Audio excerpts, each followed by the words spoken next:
Mr. Duke, Assemblyman Duke. Madam Presiding Officer, I thank you for this occasion to speak on behalf of my constituency, my electoral district of Roxborough, Argyll, and also on behalf of the people of Tobago. Madam Presiding Officer, in December 2021, Tobago went to the polls and they voted for an idea that those who sit in this room calling themselves independents would have championed. It was a community fund that boasted of $10 million per district. People are concerned about big money being spent on a yearly basis, and yet it is not being reflected in the various electoral districts. And so that promissory note, that idea was to comfort every single electoral district in knowing that when every year is finished, you would have, say, over $10 million insofar as infrastructural development projects or even social projects of a particular nature are concerned.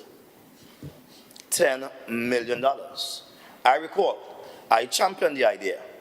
I said to the people that such funding would be taken from the development funding.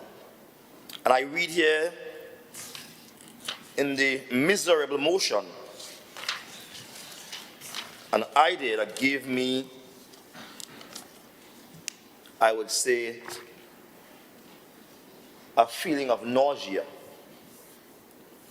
When I read in this motion,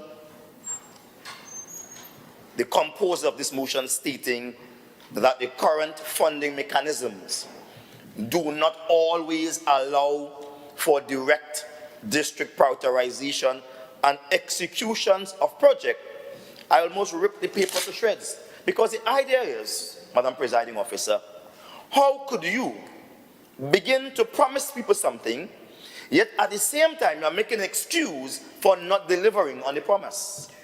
And I wonder who is the composer of this motion. Definitely there is a separation between the composer of this motion and the deliverer of this motion. One does not know what he's writing and the other does not know what he's saying.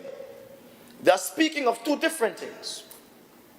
One would have gone to places of India, Jamaica, and they spoke very nobly of what community funding is used for. Nobly. And then they came to Tobago and began to speak nobly also of what this money should be used for and what it should not be used for. But as we continue to examine this motion, we recognize that the money put forward to equip the communities is vexatious. $12,500 per month. To do what? To do what, Madam Presiding Officer? This is the question.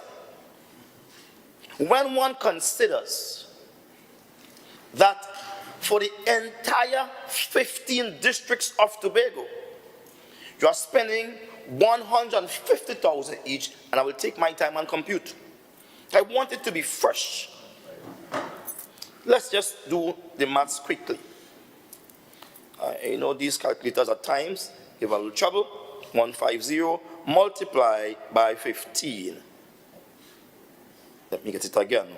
150 multiplied by 15 districts give you $2,250,000. You know what is that? That's the cost for what my good friend on the next side will fondly call staging the scene.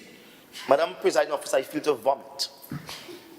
because it creates a churning in my stomach that good and sensible people will sit in this house and divide up among Tobago 15 districts the cost they would have spent on creating the fund they call Stage in the Sea. And they come inside and look like decent and respectable people. I cry shame upon them. They are a mockery of what we stood for. Hence, I understand the point that are now independence. And so, I am troubled. How could the district of Speyside, Charleville, Lansome, Politiville, Castara, call all the places behind there, spend $12,500 per month. To do what? To do what? If you were to divide that by the amount of persons who are estimated to be in a district, call it 4,000, Madam Presiding Officer, you would find $3 and a little cents. It would be 13, I wrote it down somewhere here. It would be $3.13 per person. Per person, if it is 4,000 per district. And if we were to say we're going to hire 2 persons and place them to work in my good friend across there who would charge of, we call it works, division, and we were to pay them $6,000 a month, which is basically reasonable. Anybody under that is really working for poverty salary, or what we will call, it's like money that doesn't make sense, all right? Subsistence wage. Anybody who works for anything less than that is a subsistence wage. But let me say to you, $6,000 could only hire 2 people. 2 people with this for a year. But that is not the bad part, you know. The bad part, or the worser part, as we say sometimes, is worse than bad. The worser part is where they are saying the funding mechanism do not always allow. As if to say they're starting with an excuse. When we know the Tobago House of Assembly simply states that all our funding comes from central government and is placed in the Tobago House of Assembly fund. And they have no problem with drawing on that fund, because they have been using the fund willy-nilly to do all types of insane and uncalled for projects. But again, what do they care? The modus operandi of my colleagues is simply, I'm an independent. I don't care. It's all of us for ourselves and God for us all. Every man for himself and God for us all. That's what they operate by. There is no sense of commitment to the people of Tobago. No sense of commitment. And so I stand here today and I'm asking myself, what could $12,500 do per month for the Roxborough Argyle district? Yeah? For the Scarborough, the Hall district. For the Wim, Darrell Spring, whatever, district. What could it do for Plymouth district? What could it do for those districts? Nothing. It can do nothing. It's a mockery. And then you're telling them, you may not even get it because of the funding requirements. As I stand here, I learned today that several persons who are not even paid their salary. Persons in T.H.A and persons elsewhere who have not been paid their salary. As I stand here today, I've read the papers this week, the Business Guardian, and on top of that, Madam Presiding Officer, they are saying that money is running out from the Tobago House of Assembly. And I'm saying, well, we expect money to run out, because the way they're spending money is like someone who has turned on the tap, which comes from a tank, and you leave it up on and think because the pressure heavy, the water will never run out. With a tank, it's a finite source. And if it's a finite source, Madam, I hear something like thunder in the background. Could you please use your magical powers and snap that thing for me, please? Members, we are guided by the standing orders of this House. Please allow the member to continue his presentation. Thank you, Madam Presiding. Continue, Mr. Duke. I understand it, you know. I understand it.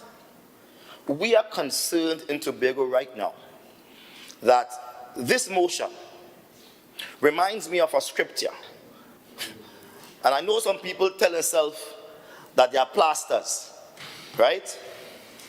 But this motion reminds me of of a particular scripture. 2 Timothy chapter 2, verse 5. Having the form of godliness, but denying the power thereof. Having the form of something, but it doesn't have the effect of that thing. We will call it a generic drugs, if I want that. Yeah, the same thing. This one cheaper. Or a look-alike. Or I resemble it. Or simply call an imitation. This is an imitation, Madam Presiding Officer. This is what it is. But the man who, God forgive me, let's see that. They could have chosen no better presenter of this than the person who delivered this. It's in keeping with who they are. Best motion for him. The script doesn't end at chapter 5. No. At verse 5. It speaks about having the form of godliness, but denying the power thereof. And I'll just stay there. A word to the wise is sufficient. Today, Tobagonians are asking, where are the jobs? The $10,000 which I promised Tobagonians as the leader of the PDP was supposed to provide jobs. Madam Presiding Officer, there's a thunder or some dog down in that corner. Could you please get the pet people to remove the animal from that side? Thank you. Members, standing order 44, please. Assemblyman Duke, Thank you, Madam Presiding Officer. Guiding you with the names. Well, I heard a howling on that side. Trust me, I didn't look, but I heard, again, I'm hearing the barking. I'm hearing the barking again, Madam President. There have to be a dog on that side. Listen. There is a dog on that side. Excuse me. Members. There is a dog on that side. I heard a bark. Members.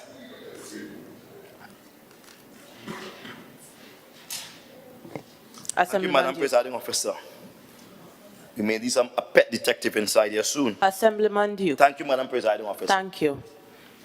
And so, we promised the people of Tobago $10 million.